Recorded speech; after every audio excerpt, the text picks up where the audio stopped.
한 목소리로 읽을까요? 시작. 태초에 하나님이 천지를 창조하시니라.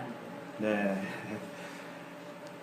오늘부터 이제 일부 말씀 나눔에는 이 창세기를 계속 해 나갈 예정입니다. 1장 1절부터요.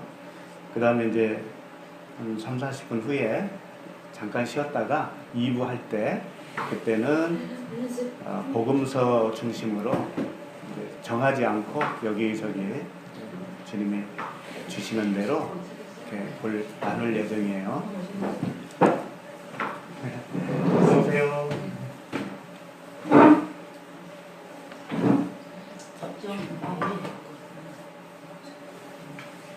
오늘 여기 모임이 장소가 세 번째네요. 세 번째인데 그런 생각이 들더라고요. 이 장소가 교회는 아니지 않습니까? 그죠? 그래서 딱 정해놓고 하지 않는 것도 뭔가 의미가 있는 것 같다. 왜냐하면 교회라는 것은 우리 사람 각자가 교회가 되어야 되잖아요. 하나님께서 그 세상에서 불러주신 하나님의 백성, 에클레시아죠.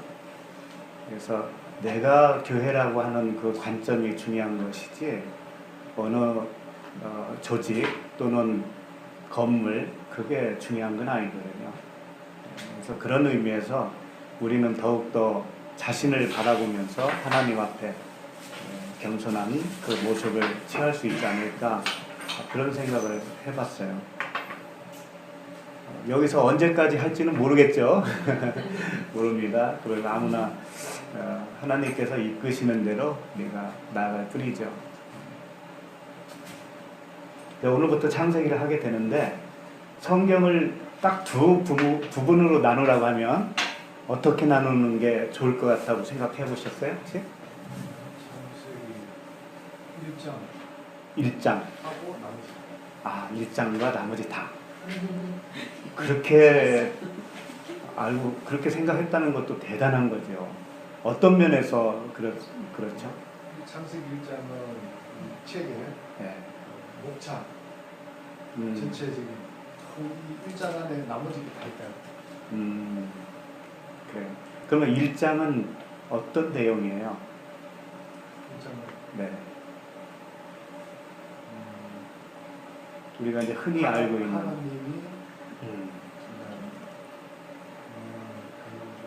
신이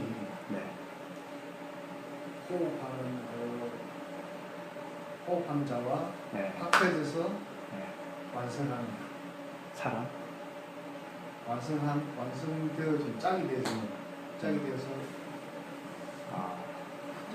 사람을 만드는 것이 목적이다. 그걸 보여주는 게 1장이다. 네. 대단하십니다. 근데 사실 읽어보면 그런 내용으로 다가오지는 않아요. 그렇죠?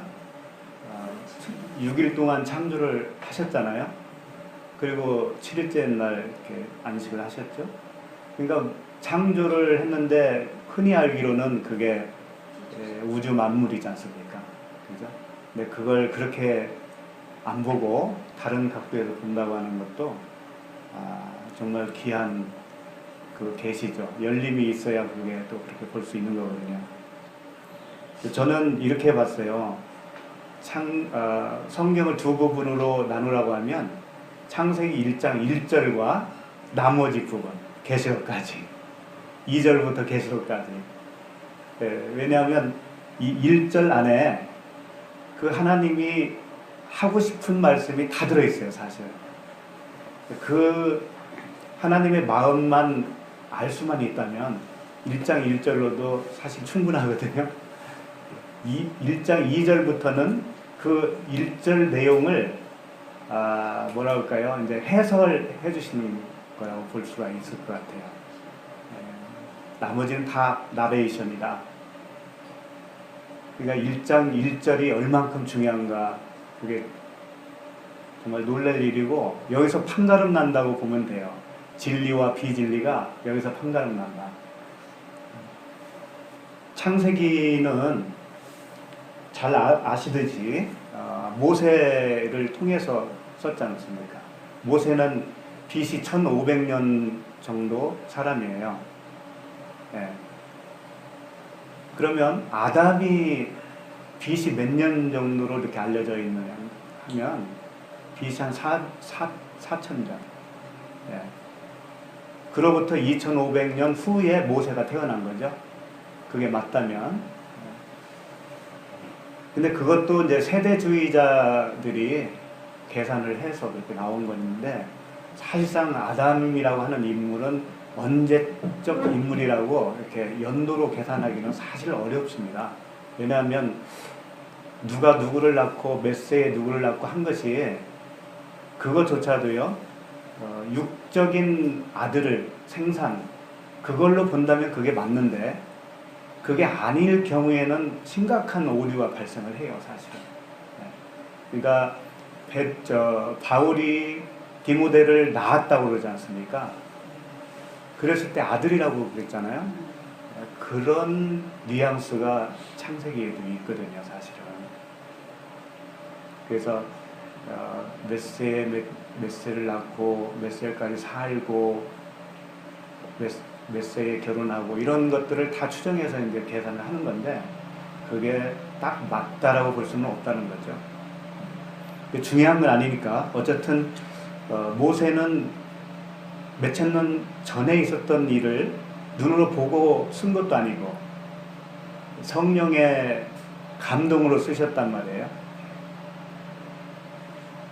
그런데 모세가 쓴 이 창세기 또는 모세오경이 정말 놀랍도록 보면 볼수록 글자 하나에 그 엄청난 진리가 담겨 있는 것을 썼다라는 것은 정말 사람이 썼다라고 볼 수는 없죠. 그래서 이 창세기도 역시 다른 책도 물론 마찬가지지만 함축적인 부분들이 참 많습니다. 배터리가 없어요? 특히 창세기는 이 시편이라고 볼 수도 있어요. 시편. 시는 굉장히 압축적이잖아요. 문학적이고. 그러니까 어떤 내용을 굉장히 압축해서 압축 파일과 같이 이렇게 표현을 했기 때문에 그것을 길게 풀지 않으면 알 수 없어요, 사실은. 그래서 굉장한 내용들이 거기에 담고 있기 때문에 하나님이 열어주시는 그 은혜가 없으면 볼 수가 없는 게 창세기예요, 사실. 저도 창세기를 이렇게 보면서 같이 와서 이렇게 나누게 되겠지만 이게 만만찮은 겁니다. 또 제가 깨닫는다고 해서 그게 전부 100% 다 맞다라고 감히 말할 수는 없어요. 하나님이 함축적으로 담고 있는 게 100이라고 봤을 때 내가 몇 %를 볼 수 있는지 알 수가 없는 거예요. 그래서 성경은 파고 파도 다함이 없고 바닥에 드러나지 않죠. 성경 말씀도 겉과 속이 있다고 우리가 배웠지 않습니까? 겉뜻과 속뜻. 그것과 같이 이 창세기 1장은 특히 이제 천지 창조를 한 거죠. 이 천지 창조의 내용 속에는 겉과 속이 정말 확연하게 다르게 들어있어요. 우리는 겉만 봐서는 정말 이게 그냥 우주 창조다라고 볼 수밖에 없는 것인데, 그 속을 볼 때는 우리가 다 아시지만 사실은 그게 그리스도를 표현한 거거든요. 그리스도를 통하여 완성을 이루는 그 구원, 자기 백성을 구원하시는 그 약속의 말씀이 여기에 다 들어있는 거거든요, 사실은. 그래서 요한복음 5장 39절에 보면 너희가 성경에서 영생을 얻는 줄 생각하고 성경을 연구하거니와 이 성경이 곧 내게 대하여 증언하는 것입니다. 그러니까 이 성경이 예수 그리스도에 대하여 증언하는 거다라고 했을 때는 이 창세기는 빼고 라고 할 수는 없잖아요. 다 포함해서죠. 창세기를 포함해서. 그러니까 여지없이 태초에 하나님이 천지를 창조하시니라 이 말씀 속에도 예수 그리스도가 들어있다라는 거죠.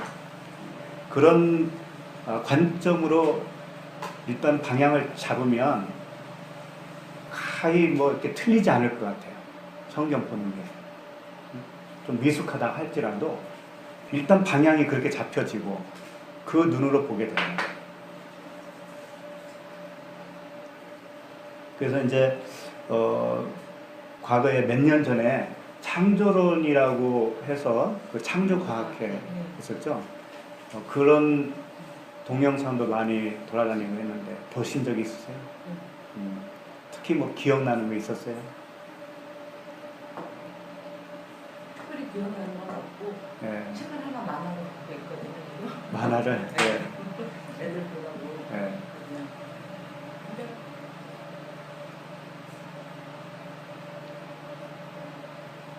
그때 봤을 때는 어땠었어요? 그 성경이 진짜 맞구나. 이제 하나님이 창조하신 게 맞구나. 맞구나. 그런 원래 거죠? 믿고 네. 있었는데 하나님이 다 하나님이 만드신 걸 우리가 과학으로 얼마 안 되는 과학으로 증명하는 것이 참 한계가 있을 것 같기도 하고. 그렇죠. 그래서 근데 저도 그거 처음에 몇 년 전에 봤을 때는 정말 좋았어요. 아, 정말 하나님이 이렇게 신묘막측하게 지었구나. 세계를, 세상을 그렇게 지으셨구나. 그런 관점에서 참 좋았는데 나중에 이렇게 다른 관점을 갖고 보니까 그것은 하나의 창조했다라고 하는 것에 초점을 맞추고 증명하려고 하는 시도는 좋은데 하나님이 그걸 위해서 기록한 건 아니었다라는 것을 알게 됐어요. 결코 하나님은 내가 창조한 거야를 알려주기 위해서 이 창세기를 쓴 건 아니에요. 그러니까 진화론이 틀리다, 창조론이 맞다라고 하는 것을 증명하기 위해서 하나님이 자료로 남겨준 게 아니에요. 결코. 만약에 하나님이 창조한 것을 굳이 6일 동안 창조할 필요가 있을까요? 말씀으로 창조하셨는데 하루 만에 다 할 수도 있고, 그렇죠? 굳이 6일 동안 나눠서 하고 또 창조하고 나니까 너무 힘이 들어서 7일째 되는 날 좀 쉬시고 사실은 그런 게 다 어떤 의미가 들어있는 건데 그걸 무시하고 하나님이 이렇게 창조하셨다라는 것만 부각시킨다면 참 어리석은 거예요, 사실은. 물론 불신자들을 기독교라고 하는 이 믿음의 세계로 끌어들이는 데는 유익할 수는 있을 거예요. 어느 정도 그런 공헌은 할 겁니다. 그렇지만 그걸 믿는다고 해서 그 자체가 구원을 이루는 것도 아니고요. 그걸 믿는다고 해서 그것이 하나님이 너는 역시 내 아들이다 라고 인정해 주시는 것도 아니라고요. 아무 관계가 없어요. 그것은. 이제 일단 창조라고 하는 그 히브리어를 보면 바라라고 이렇게 되어 있거든요. 바라라고 되어 있습니다. 근데 이 창세기라고 하는 이름이 우리나라 글로 창세기인데 원래 원어에는 이 책의 제목이 달라요. 창세기가 아니고. 창세기는 말 그대로 창조의 내력, 창조의 기원 이렇게 말할 수 있을 거예요. 근데 원어의 그 제목은 태초가 맞아요. 태초. 네. 그 이상하지 않아요? 태초가 베레시트거든요. 베레시트 들어보셨죠? 이게 이제 태초인데 시작, 처음 그런 뜻이에요. 그러니까 그것을 그대로 받아서 우리도 제목으로 채택을 했으면 태초가 되겠죠. 근데 영어는 태초로 되어 있어요. 영어는 in the beginning 이렇게 해서 시작, 맨 처음 이렇게 되어 있다고요. 근데 우리는 이게 한자를 이렇게 따와서 그런 것 같아요. 근데 그거보다도 더 큰 원인이 있다고 생각해요. 왜냐하면 창조 쪽에다가 사람이 이렇게 포커스를 맞춘 거예요. 창조니까, 일장은 특히. 그러니까 창조의 내력이라고 해도 과언은 아니잖아요. 근데 원어에는 태초라고 돼 있단 말이에요. 제목은. 근데 왜 그럴까에 대해서는 참 깊이 생각해 봐야 되거든요. 그래서 태초는 베레시트인데 이 태초의 뜻을 다음 주에 집중적으로 하고 이번 주는 그 바라, 창조에 대해서 좀 살펴보려고 해요. 그러니까 제목을 그렇게 원어에 충실하지 않고 잡았다고 하는 것 자체가 벌써 어느 정도 인간적인 기준이 가미됐다고 볼 수가 있어요. 조금 더 심하게 얘기하면 탐심이 들어있는 거라고요. 왜 탐심이 들어있을까요? 예를 들면 미국의 유명한 그 그랜드 캐년이 있지 않습니까? 거기 가면 얼마나 감동할까요? 굉장히 하나님이 정말 이런 만들었다라든가 감탄할 거예요. 미국 다녀온 사람들 어디 좋은 데 다녀온 데 있어요?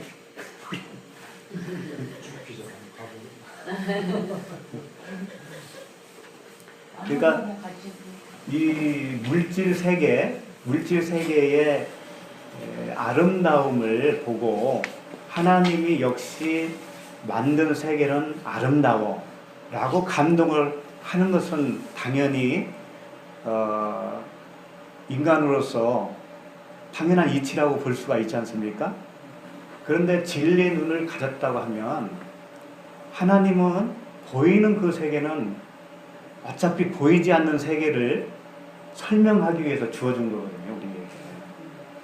그러니까 아름다움으로 말할 것 같으면 그 보이지 않는 영적 세계는 보이는 세계와는 비교도 할 수 없는 거거든요. 그 눈을 우리가 갖는 게 하나님이 원하신 일이에요, 사실은. 근데 그 눈이 없으니까 그냥 온통 보이는 거에 아름답다라고 심취하면서 역시 하나님 대단하셔 라고 하면서 하나님께 영광 돌린다라고 말하신다고요. 좋아 보이긴 하는데 그 하나님의 내면을 읽지 못한 것이죠, 사실. 그런 것도 우리가 잘 생각해 봐야 되는 거예요. 사람이 외모로 봐서 정말 저 사람은 멋있어, 저 사람은 예뻐, 아름다워 이런 걸로 하나님 역시 하나님이 만드신 사람이 저렇게 예쁠 수가 있을까? 거기에 머무른다면 예수님을 그렇게 만드실 필요는 없잖아요, 그치? 예수님은 흠모할 그런 외모를 갖지 않으셨다고 그랬거든요. 그냥 너무 보기 싫어서 도망갈 정도로. 하나님이 왜 그걸 만드실 수가 없어서 일부러 그렇게 만드셨겠어요? 그게 나옵니다. 그럼요. 성경에 나와요. 예, 나중에 찾아보세요. 그는 흠모할 것이 없다고 그랬어요. 흠모할 것이 없다. 실어버린 바가 되었다. 아예 사람들한테. 그 이사야에 나옵니다. 찾아보면 나오죠. 그러니까 보이는 것은 하나님은 여기서 우리가 누리라고 준 게 아니란 말이에요. 누리라고 준 것이 아니고 보이는 세계를 통해서 보이지 않는 세계로 발을 딛고 올라와 그런 의미로 주신 거거든요. 그러니까 우리가 그걸 한시도 잊어버리면 안 돼요. 오늘은 창조가 이제 바라인데요. 바라가 헬라어로 보면 크리조거든요. 바라, 크리조는 창조예요. 말 그대로 창조인데 없어지는 것을 창조라고 하지 않아요.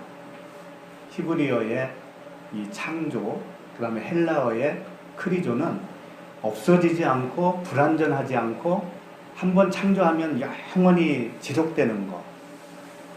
우리가 눈으로 보이는 이 세계는 그렇지 못하지 않습니까? 그것만 봐도 벌써 보이는 세계가 창조라고 할 수 없다라는 거죠. 그것만 봐도. 그러니까 보이는 걸 통해서 보이지 않는 영원한 창조를 하겠다라고 하나님이 우리에게 알려주시는 게 창세기 1장이고 특히 1장 1절이에요.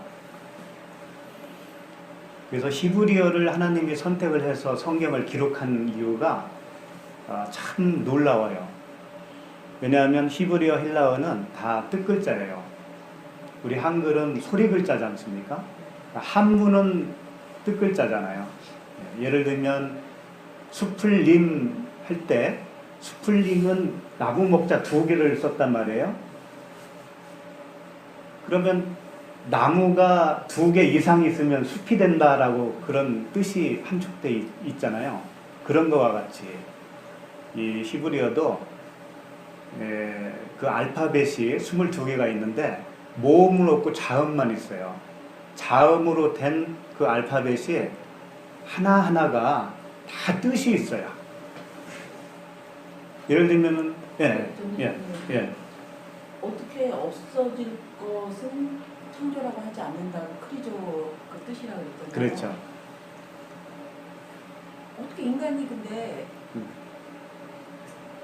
없어질 것을 창조라고 하지 않는다면 이해가 안 되는데요. 어떻게 그런 단어가 있을 수가 있어요? 그러니까 그들이 그 뜻을 거기다 부여를 했어요. 바라라고 하는 것은 창조는 창조인데 없어지는 걸 창조라고 하는 게 아니고 없어지지 않고 영원히 지속되는 것을 창조라고 한다라고 뜻을 부여를 해놨단 말이죠. 그렇게 2개로 갈라놓은 것 자체가 너무 신기해요. 그래서 히브리어, 헬라어를 선택을 한 것 같아요, 하나님이. 근데 바라라고 하는 그 글자가 그 자음에 알파벳이 22개가 있는데 그 중에 3개가 이렇게 결합되어 한 단어를 이뤘어요.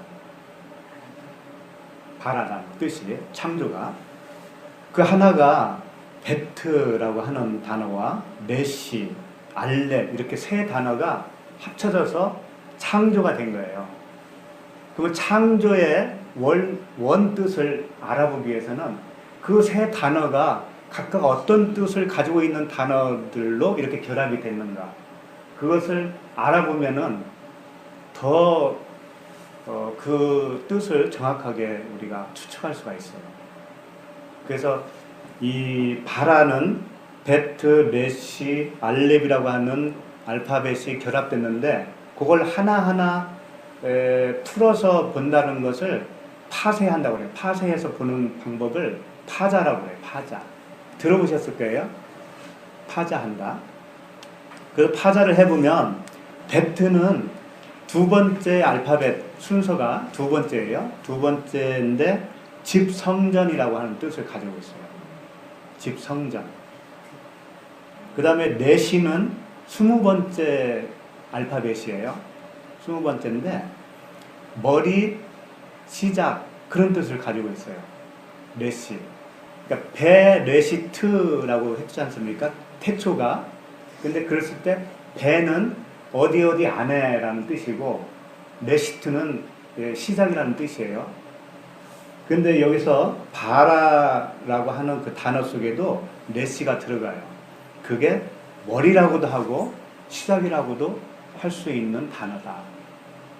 그 다음에 3번째 알렙은 첫 번째 알파벳이에요. 알파벳 첫 번째에 해당되는 알렙인데 그 알렙은 가르치는 하나님이라고 하는 뜻을 가지고 있어요. 그들이 그렇게 정해놨다니까요. 알렙은 이러이러한 뜻으로 정하자. 2번째는 이렇게 정하자 해가지고 다 22개가 다 그 뜻이 있습니다.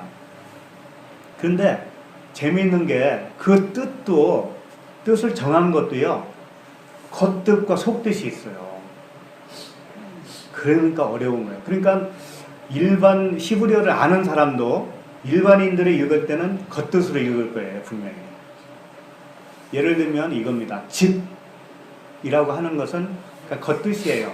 그러나 우리는 그냥 보통 집으로 생각 안 한다고요. 성전으로 생각하죠. 그게 속뜻이란 말이죠. 그걸 우리는 알아차리기 때문에 그래서 그 뜻을 더 발견할 수가 있는 것이지, 히브리어를 모국으로 가지고 있는 사람들은 더 잘할 거 아닙니까? 근데 그 사람들이 그럼 믿음이 더 좋아야 되는데 그렇지 않잖아요. 그러면 이걸 이 세 단어를 합하면 어떻게 되냐면 성전의 머리로 오셔서 진리를 가르치는 하나님, 이렇게 되는 거예요. 창조라는 그 단어가 성전의 머리로 오셔서 진리를 가르치는 하나님, 그게 창조다. 그러니까 물질 세계를 만드는 것이 결코 하나님이 목적으로 가지고 있는 창조가 아니고, 머리로 오셔서, 성전의 머리로 오셔서 진리를 가르친다라고 했을 때는 그게 뭐겠어요? 우리를 얘기하는 거죠. 우리 안에 너희는 성전이라고 했잖아요. 그러니까 우리를 성전 삼는 거, 성전 만드는 거, 너를 성전 건축이지. 하나님이 우리를 성전 건축해 주시는 거죠. 그게 창조라는 거예요.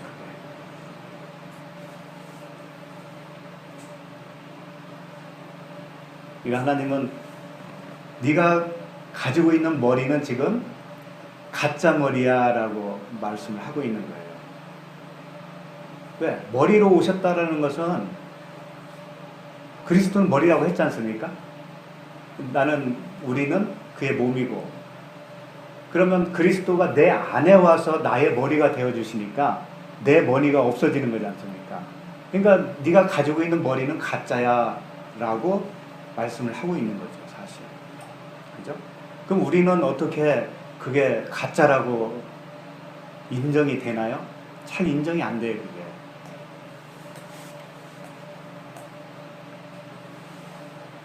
우리는 비진리이지만 비진리라고 인정을 못 한다고요. 웬만해서. 그 말씀이 들어오기 전에는 인정을 못 해요. 그게 인정이 돼야만이 창조가 이루어지는 거예요. 아, 나는 가짜가 맞습니다. 나는 비진리가 맞습니다. 나는 내 안에 생명이 없습니다. 라고 하는 자기 부인, 자기 죽음을 하나님 앞에 겸허히 동의를 하고 받아들일 때 그때 창조가 일어나는 거예요. 그렇지 않으면 내가 살아있는 거기 때문에, 내가 살아있으면 다른 창조를 할 수가 없죠. 성경은 항상 그걸 일깨워주고 있어요. 골로새서 3장, 제가 그냥 읽어드릴게요. 3장 9절에서 10절 이렇게 보면 찾을 필요 없고요. 녹음은 다 되고 있으니까. 너희가 서로 거짓말을 하지 말라. 옛사람과 그 행위를 벗어버리고 새 사람을 입었으니, 이런 말씀이 있거든요. 그러니까 너희가 서로 거짓말을 하지 말라. 옛사람과 그 행위를 벗어버리고, 그리스도께서 우리를 완전히 성전으로 짓기 전까지는 내가 거짓말하고 있다라는 거죠. 그것이 옛사람이고 옛 행위라는 거예요. 그걸 벗어버리고 새 사람을 입었으니, 새 사람을 입는 건 우리가 스스로 할 수 있는 건 아니지 않습니까? 그것이 바로 창조예요. 새 사람을 입는 것. 그건 하나님만이 해주실 수 있지 않습니까? 그렇죠? 그렇게 해서 새 사람을 입으면 이는 자기를 창조하신, 우리를 창조했대요. 우리를 창조하신 이의 형상을 따라 지시기까지 새롭게 하심을 입은 자니라.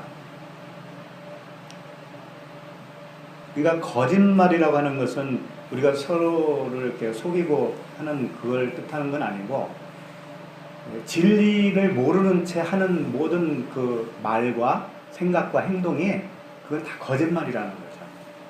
그리고 내가 살아있다라고 하는 상태에서 열심히 뭔가 하는 거, 그것도 다 가짜고 옛 행위에 지나지 않는 것이죠. 그것을 벗게 되는 것은 오로지 하나님이 나에게 오셔서 나를 재창조해 주셔야만이 가능한 겁니다. 이런 말씀도 있습니다. 히브리서 3장 5절 6절 보면 제가 읽어드릴게요. 또한 모세는 장래에 말할 것을 증언하기 위하여 하나님의 온 집에서 종으로서 신실하였고 그리스도는 하나님의 집을 맡은 아들로서 그와 같이 하셨으니 우리가 소망의 확신과 자랑을 끝까지 굳게 잡고 있으면 우리는 그의 집이라. 이게 무슨 말인가 하면 모세는 집의 종으로 하나님의 집의 종으로 신실하게 일을 했다라는 거예요. 그럼 하나님의 집이 뭘까요? 모세가 충실하게 일했다라고 했을 때 하나님의 집, 그 당시 그 이스라엘이라고 하는, 그렇죠? 하나님이 이스라엘 백성을 애굽에서 끌어왔잖아요. 모세를 통해서.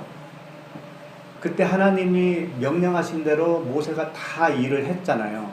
그게 종으로서 했다라는 것이고 그게 하나님의 집 안에서 했다라는 얘기예요. 그와 같이 그리스도께서 아들로서, 종이 아니고 이제는 종은 시키는 것만 하잖아요.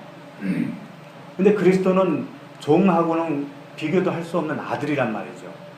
그 아들이 집에서 일을 한다는 거예요.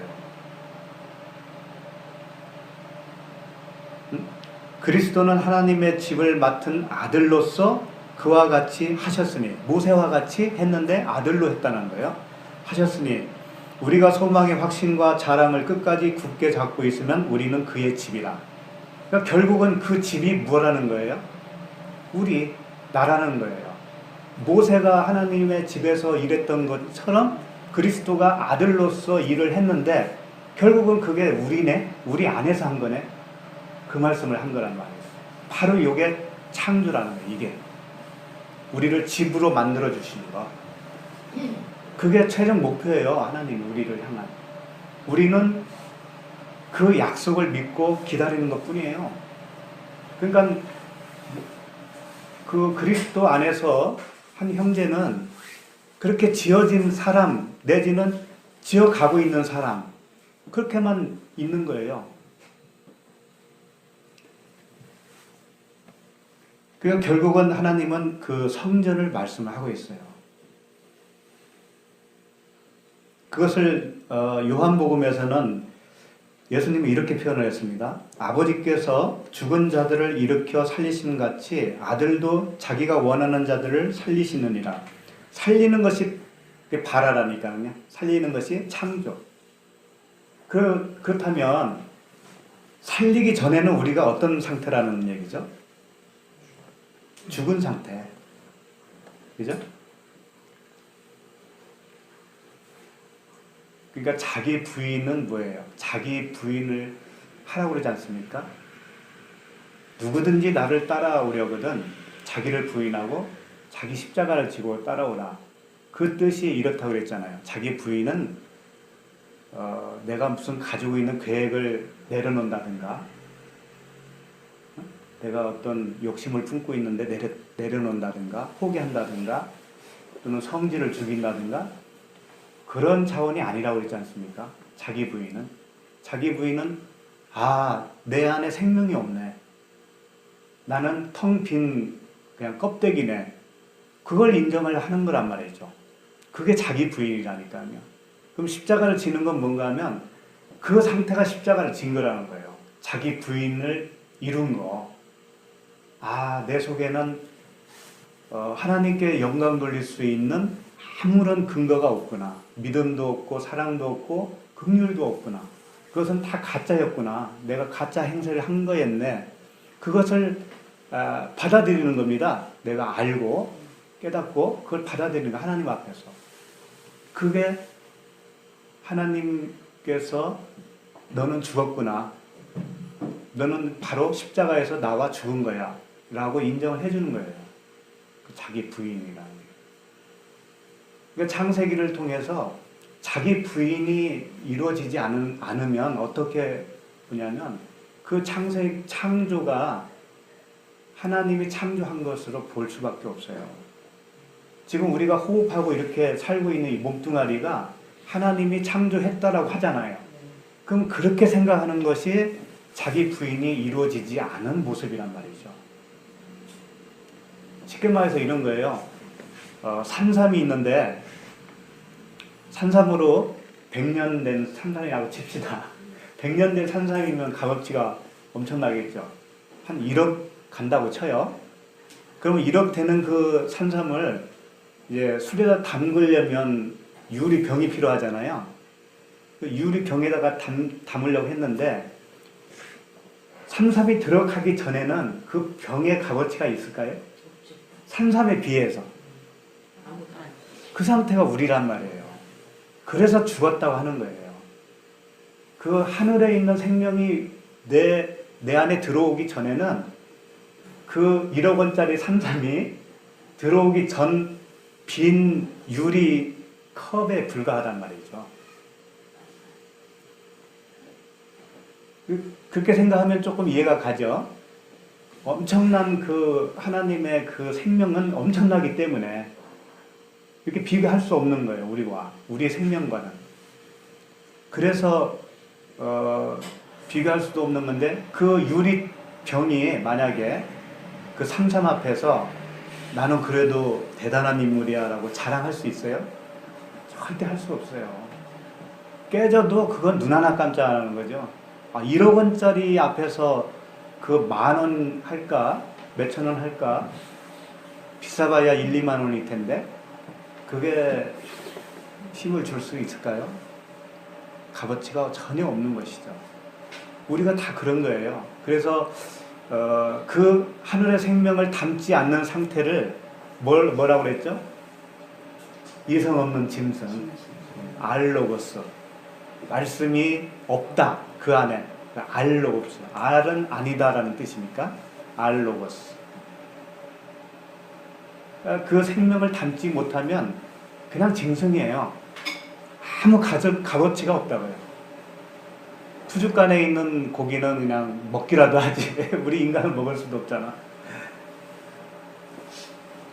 그러니까 그 창조는 감히 이 껍데기를 만든 것을 창조라고 할 수가 없다는 거지.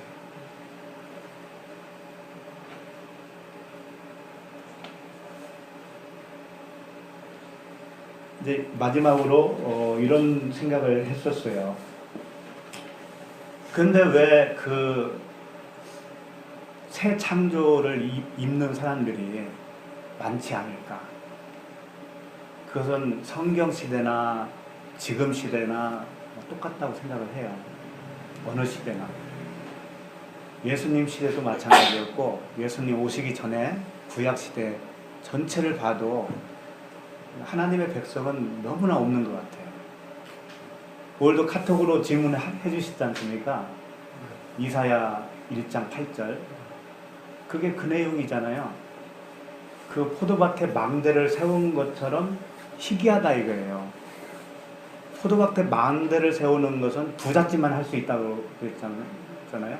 가끔 보는 거예요. 그것은 그와 같이 자기 백성 시온의 딸이라고 이렇게 표현이 되어 있죠.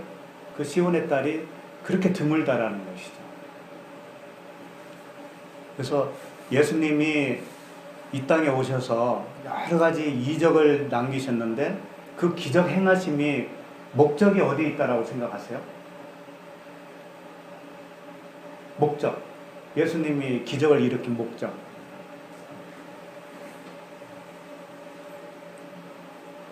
예를 들면 오병이어 아시죠? 네, 보리떡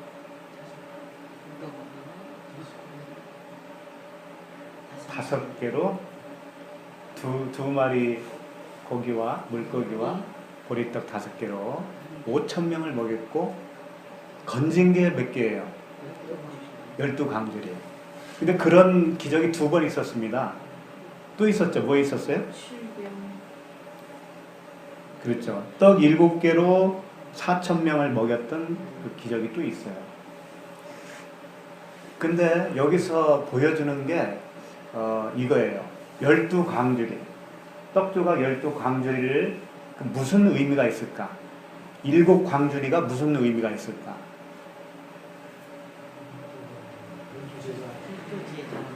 그렇지.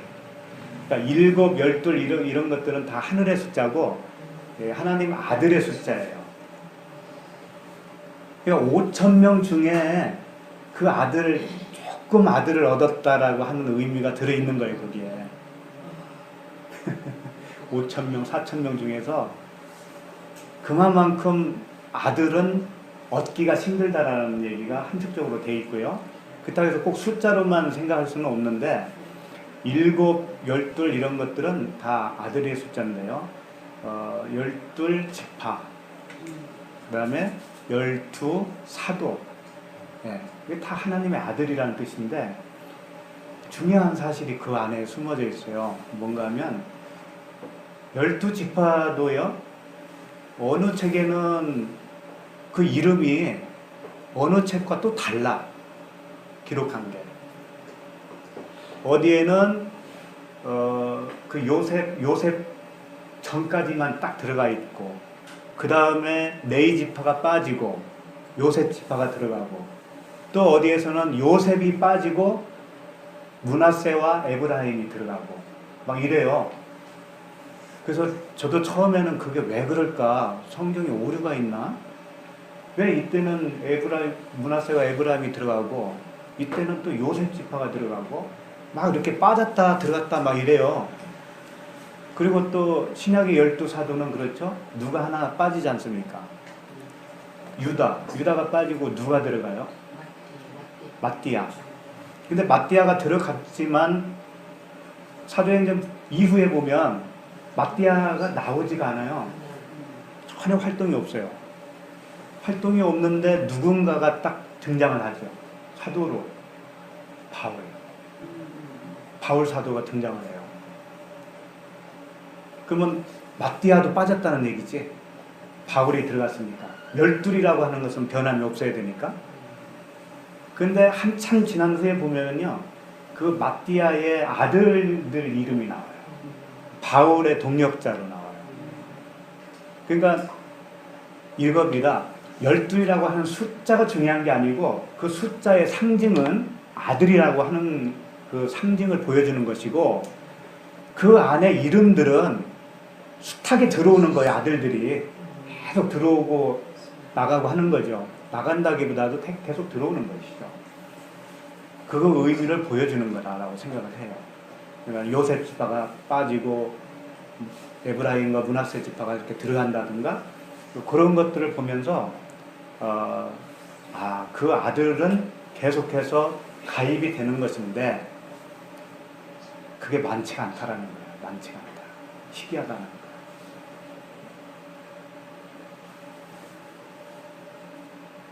그래서 예수님이 그 떡을 오병이의 떡을 이렇게 기적을 베푸시고 나서 어디로 가요? 그 강 건너로 가요. 제자들 먼저 보내죠. 그러고 나서 이제 그 풍랑을 만나고 그런 일이 있지 않습니까? 예수님이 바다를 걸어 가고. 그런데 이제 다 건너갔는데 누가 거기에 또 많은 사람들이 쫓아왔냐면 그때 떡을 먹고 배부른 사람들. 그 사람들이 강을 건너왔거든요. 그러니까 예수님이 그 사람들을 보고 뭐라고 하냐면 저들이 나를 쫓아온 것은 그렇지, 떡을 먹고 배부른 까닭이다. 표적을 보고 온 게 아니다 라고 말씀하셨거든요. 그럼 표적을 보고 왔으면 참 좋았을 텐데 표적을 봤다라는 의미는 뭘까요? 그 육적인 떡을 먹는 거, 먹여준 그것이 표적이라는 거예요. 뭐에 대한 표적? 생명의 떡에 대한 표적. 그렇지.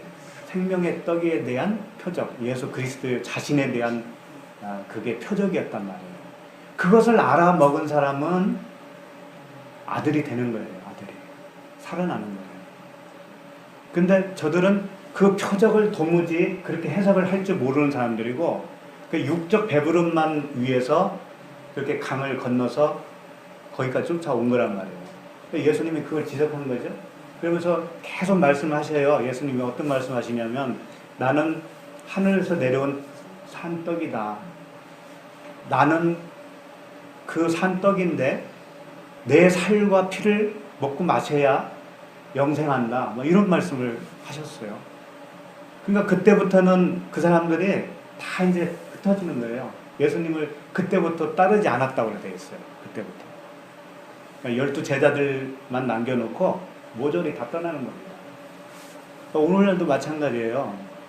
우리도 그랬었어요. 교회 열심히 나가던 이유가 뭐였어요? 그리고 기적도 봅니다. 육적인 탐심을 가지고 예수님을 쫓았는데도 기적 봐요. 5,000명 먹이는 떡을 보는 그 기적을 봤지 않습니까? 그와 같이. 예를 들면 새벽 기도를 열심히 할 때 옛날 내 얘기가 아니고 이제 우리 제 아내 얘기인데 어느 날은 피곤해서 못 일어나잖아요. 그러면 태풍이 몰아치고 천둥치고 하는 그런 소리가 들린다는 거예요. 그런 소리에 벌떡 깬다는 거죠. 그러면 시간이 딱 돼서 또 새벽기도 가고 귀신이 가르치는 그러는 거죠. 그러니까 이 아들이 아니어도요 기적은 본다니까요. 근데 그것을 보고 표적으로 세메이온 그 사인으로 해석을 할 줄 모르면 그냥 그 기적만 추구하는 거고 맛만 보고 가는 거예요. 그러니까 예수님이 나를 먹어야 산다라고 하니까 도대체 저게 무슨 소리야? 어떻게 저 살을 먹을 수 있어? 이렇게 생각할 거 아니에요. 이해를 못하는 거예요, 그 진리를. 그러니까 다 도망가잖아요. 에이, 내가 배부를까 하고 이렇게 쫓아왔는데 얻어먹을 거 하나도 없네. 그러면서 가는 거예요, 그냥 실망해서. 인간이 다 그렇다니까요. 이 시대도 마찬가지입니다. 이 시대도. 그건 다음 세대도 계속 이어질 거예요.